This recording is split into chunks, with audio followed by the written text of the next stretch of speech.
tayong mga Pinoy, kailangan magkape tayo. Isawsaw natin dito sa mainit na kape para maglamig yung sinasawsaw natin. Kasi matigas ito, guys. Makunat.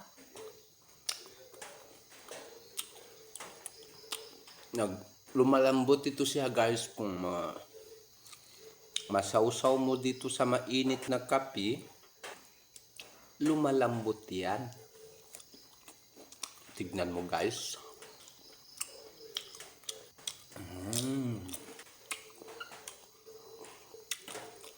Tapos nagaldidi pa yung alalay ko. Yung kamay niya nag-aawak ng patutoy.